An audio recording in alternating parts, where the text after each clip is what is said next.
అందరికీ నమస్కారం అండి. Welcome to my YouTube channel Rudra rocks. అందరూ ఎలా ఉన్నారండి? అందరూ బాగుండాలి. ఓం నమః శివాయ. నా ఛానల్లో వీడియోలు నచ్చితే నా ఛానల్ సబ్స్క్రైబ్ చేసుకుని నాకు ఒక లైక్ ఇచ్చి నన్ను ఎంకరేజ్ చేస్తారని నా కోరిక.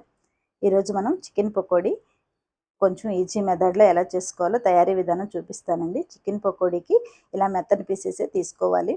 మీరు మ్యాక్సిమం ట్రై చేయండి. ఇలా మెత్తని పీసెస్ ఇలా మీడియం సైజులో కట్ చేసుకుని మనం ముందే పక్కన పెట్టుకోవాలి. ఇది 1/2 kg చికెన్ అండి. ఓన్లీ ఇలా మెత్తని పీసెస్ అయితేనే మనకి చికెన్ పకోడీ బాగా వస్తుంది, అందుకని చెప్పాను.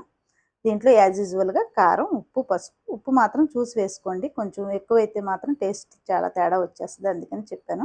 కొంతమంది ఎక్కువ వాడతారు కదా, కొంతమంది తక్కువ వాడతారు. చూసి వేసుకోండి ఉప్పు మాత్రం. ఇలా మనం మ్యాగ్నేట్ చేసుకొని పక్కన పెట్టుకోవాలి. ఈ మ్యాగ్నేట్ చేయటంలోనే ఈ పకోడీ అయితే ఆధారపడి ఉందండి. మీరు ఎంతసేపు మీరు పక్కన పెట్టుకుని నానబెట్టుకుంటారో అంత టేస్ట్ బాగా వస్తుంది, అందుకని చెప్పాను. ఇది ఫుడ్ కలర్ అండి. చికెన్ పకోడీకి ఫుడ్ కలర్ కూడా యూజ్ చేయాలి. నేనైతే కొంచెం వాడానులేండి, ఎక్కువ యూజ్ చేయలేదు. చూసారా, ఒకసారి అది వేసేటప్పటికి కలర్ చేంజ్ వచ్చేసింది, అందుకని ఫుడ్ కలర్ వాడాను. దీంట్లో కొంచెం గరం మసాలా వేస్తే ఏమవుద్దంటే హోటల్ ఫ్లేవర్ లాగా వస్తుంది మీకు, అందుకని గరం మసాలా యూజ్ చేస్తారు. ఇది ధనియాలు, చెక్క, లవంగాలు ఒక్కొక్కటేనండి. కొంచెం అల్లం, కొంచెం వెల్లుల్లి, మొత్తం అన్నీ కలిపి పేస్ట్ చేసేసుకొని మనం దీంట్లో కలుపుకోవాలండి.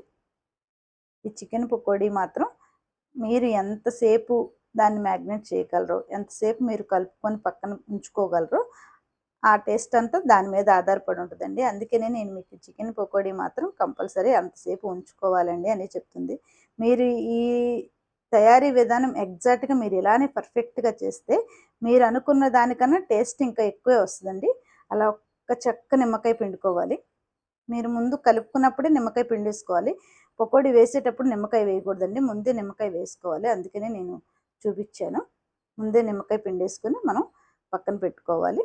కారం మాత్రం చూసే వేసుకోండి. 2 స్పూన్స్ అయితే నేను యూజ్ చేశాను. కొత్తిమీర ఇది.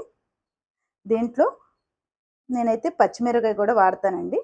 మీరు వద్దనుకుంటే మాత్రం స్కిప్ చేసేసుకోండి. ఇలా 3 పచ్చిమిరపకాయలు అయితే నేను 3 వేసాను. ఈ ముందే కొంచెం ఘాటు పెట్టి వాటితో పాటే పక్కన పెట్టేసుకోవాలి. నేను ఇది ఫ్రిడ్జ్లో పెట్టానండి.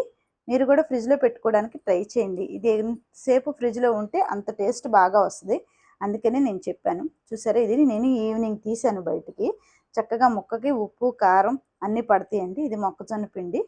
మీకు మొక్కజొన్న పిండి అని అడిగితే ఇస్తారు బయట. 2 స్పూన్స్ మొక్కజొన్న పిండి, 2 స్పూన్స్ మైదా వేసి బాగా కలపాలండి. ఇవి ఎక్కువ వేసుకోవద్దు. ఎక్కువ వేసుకుంటే ముక్క లోపల ఉడకదు, అందుకని చెప్పాను. చూసారా, అలా 2 స్పూన్స్ చాలండి, అంతే. ఇంకా అలా కలుపుకున్న తర్వాత మీకు వేసేసుకోవడమే పకోడీ. చాలా బాగా వస్తాయండి.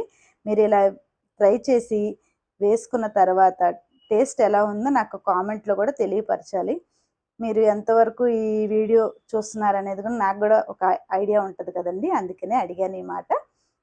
ఈ నూనె నేను ఆల్రెడీ చికెన్ పకోడీ వేసిన నూనె, అందుకే మీకు కొంచెం అలా రెడ్డిష్గా ఉంది. అలా ఒక్కొక్క పీసే వేసుకోవాలండి. కొంచెం నూనె బాగా హెవీగా కాగకుండా చూసుకోండి.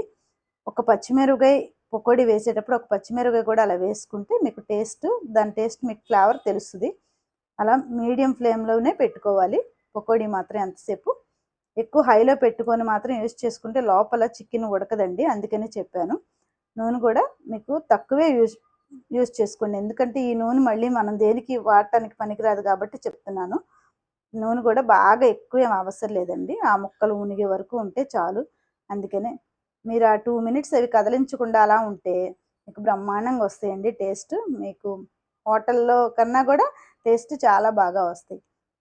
చూసారా, అట్లా మీకు కొంచెమే మీడియం ఫ్లేమ్లోనే పెట్టుకోవాలి. ఎక్కువ ఫ్లేమ్లో పెట్టుకుంటే మీకు మాత్రం అది లోపల చికెన్ ఉడకదు కాబట్టి నేను చెప్తున్నాను అది.